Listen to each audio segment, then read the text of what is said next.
현대사에서 자기의 정체성과 주관이 잡히려면 현대사의 역사를 조금은 알아야 돼요. 내가 무언가에 휘둘리지 않고 중심을 잡기 위해서 역사를 아는 것이 굉장히 좋은 무기가 될 수 있더라.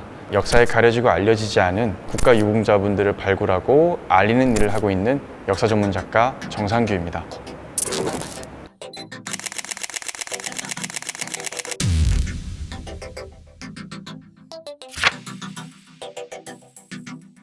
초등학교 때 처음으로 스스로가 좋아하는 걸 좀 찾아가지고 그게 이제 컴퓨터였는데 프로그래밍 언어로 게임 만들고 이랬어요. 중학교 때는 컴퓨터로 좋은 대학 가고 구글 같은 데 입사하고 이런 게 중학교 때는 꿈이었죠. 그러다가 고등학교 때는 또 갑자기 경찰이 되고 싶어가지고 경찰 시험 준비하고 그렇게 살았었죠.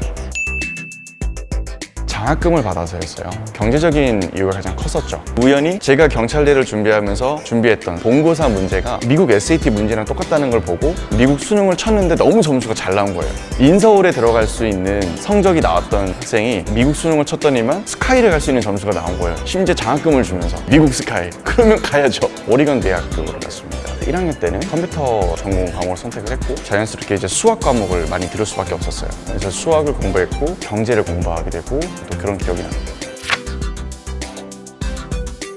처음에 이제 1학년 때 컴퓨터 전공이었고 2학년 때 이제 수학으로 전공을 바꾸고 3학년쯤 됐어요. 제가 1학년 때만 해도 어떤 분위기였냐면 한국에서 그냥 너무나 자연스럽게 주입식 교육을 받아서 딱 미국 대학에 가니까 사람들이 저를 수학 천재라고 불렀어요. 제가 고등학교 3학년 때 배운 지식이 미국 대학교 2학년 지식이에요. 약간 즐겼어요. 굉장히 기분 좋은 생활을 하다가 3학년 때쯤에 이런 모든 것이 이제 와장창 깨지기 시작했죠. 물리학, 수학 이쪽은 재능이 있는 친구들이 있어요. 그 재능이 발현됐던 친구들이 있었고 그 친구들을 보면서 엄청난 좌절감을 느꼈죠. 내가 재능이 없다는 걸 인정해야 되는 때였어요. 인생의 방향이 흔들렸고 되게 막연했어요. 우울증에 빠지고 제가 자존감도 막 지하 100m로 떨어지고 그럴 때였는데 제가 새벽에 이제 공부하다 보면은 도서관 바로 옆에 이제 세븐일레븐 편의점이 있었어요. 당시 그 야간에 일을 했던 닉이라는 친구와 굉장히 많은 이제 대화를 나눴는데 제가 개인적인 어떤 불만, 생각 이거를 터놓을 수 있는 친구가 돼버렸어요. 근데 어느 날 닉이 저한테 그러는 거예요. 너가 지금 말하는 그 모든 아픔이 되게 부럽다라고 얘기하는 거예요. 알고 보니 닉은 굉장히 불우한 시절을 보냈고 소년원을 나온 친구였고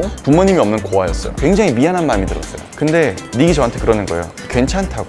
그렇게 말할 필요도 없다고. 다만 너가 생각하는 수학이라는 거에 대해서 조금만 혹시 가르쳐 줄 수 있냐? 뭐길래 그렇게 너가 좌절하고 그러냐? 제가 좀 얘기를 해줬어요. 그러면 이 친구가 너무 재밌어 하는 거예요. 그래서 언제부턴가 저도 새벽마다 올 때 그 친구에게 수학을 가르쳐 줬어요. 정말 놀랍게도 이 친구는 제가 재미없어하고 좌절을 느꼈던 그 수학을 너무 재미있어 하면서 아이같이 행복해하는 거예요. 그 친구가 그냥 배우는 게 미안했던지 유통기한 지난 빵이랑 우유를 막 꺼내가지고 주고 막 이랬어요. 그럼 저는 그걸 먹으면서 그 친구를 이제 수학을 가르쳐줬죠. 그때가 제일 행복했던 것 같아요. 제 유학 시절 다 통틀어서 진심으로 제가 누군가의 눈치를 안 보고 누군가를 이기려고 하지 않고 순수하게 제가 배운 뭔가를 누군가에게 가르쳐주고 있던 시간이었고 가르쳐주는 걸 진심으로 고마워하는 제 또래의 청년을 만나서 시간을 보내고 있던 거예요. 그래서 저는 이 친구한테 너 친구들을 데려와 보라고 해서 친구들을 모아왔고 그 친구들을 규칙적으로 가르쳐주는 단체를 만들었고 1년 반이 지나서 정규 내부 규정을 만들어서 오레곤 정부로부터 펀딩을 받는 비영리 단체를 만들게 됐어요. Math and Science Association이라고 MASA 마사라는 단체를 만들었고 그게 지금도 오레곤 대학교 들어가면 나와요.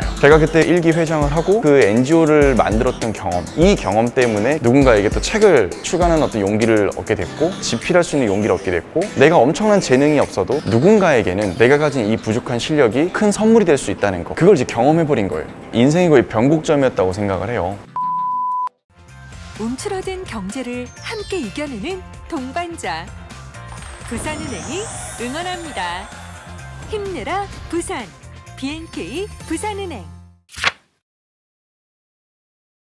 한국으로 들어올 때는 원래 예정했던 것보다 갑자기 한국으로 가야 될 이제 일이 생겼죠. 아버지가 건강이 너무 악화가 돼서 한국으로 들어오라는 연락을 하셨죠. 이제 한국에 들어가자마자 국방 미담 살해자가 돼서 공군 학사장교 131기로 이제 임관을 하게 됐어요. 강원도 고성군 거진이라는 읍으로 가게 됐죠. 그랬었는데 어느 이제 폐지를 줍고 있던 노인을 만났어요. 근데 그분이 이제 목에 자세히 보니까 이제 무궁훈장이더라고요. 6.25 영웅이라는 분이 저렇게 폐지를 줍고 있는데 더러워 보이고 막 냄새 나고 이러니까 사람들이 그냥 다 피하는 거예요. 아무도 그분을 명예롭게 봐주지 않는 분위기였던 거죠. 장교교육대에서 제일 많이 가르치는 내용이 이거예요. 국가를 위해 희생한 사람을 국가는 절대로 잊지 않는다. 같아요. 근데 지금 세상을 보면은 국가를 위해 희생한 사람은 국가가 있는 것 같죠. 너무 가까운 곳에서 지금도 찾아볼 수가 있죠. 이 모습을 본 저는 속았다라는 생각을 했어요. 그리고 이제 저희 부대에 독립운동가 후손이 있었어요. 의열단 후손이 있었고, 의열단이라는 독립운동사에서도 빼놓을 수 없는 중요한 단체를 만들고 활동했던 독립운동가들인데도 불구하고 이들은 기초생활수급자였고 굉장히 가난하게 살고 있었어요. 지금 이 모습이 이게 정상인가?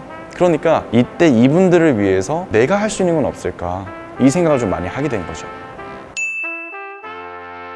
군 안에서 만들었죠. 제일 많이 좀 듣는 질문 중에 하나가 되게 마음 아파하는 것까지는 이해를 한다. 근데 거기서 나아가서 앱을 개발한다는 거는 잘 이해가 안 된다. 그러니까 어떻게 그게 연결됐냐. 근데 저는 그 이유가 제가 할 수 있어서, 제가 프로그래밍을 어릴 때부터 공부했죠. 제가 할 수 있는 영역이 없고, 제가 NGO를 만들었던 경험 때문에 정말 특별한 능력이 없어도 작은 재주라도 있다면 누군가에게 도움을 줄 수 있다는 걸 경험을 했잖아요. 근데 해보니까 그 당시에 앱스토어하고 구글 플레이스토어에 어디에도 한국 역사와 관련된 어플이 단 한 개도 없는 거예요. 아무것도 없으니까 이런 어플 하나쯤은 있어도 괜찮겠다. 그 앱을 만드는 기술이 고급 기술이 아니에요. 근데 왜 안 만드냐? 수익성이 없으니까. 근데 어차피 저는 그때 군인이었잖아요. 영리 활동을 할 수가 없어요. 내가 할 수 있는 건 비영리 활동이고, 도울 수 있는 방법이 앱 개발이고, 그런 것들이 이제 딱딱딱 다 맞아 들어간 거죠.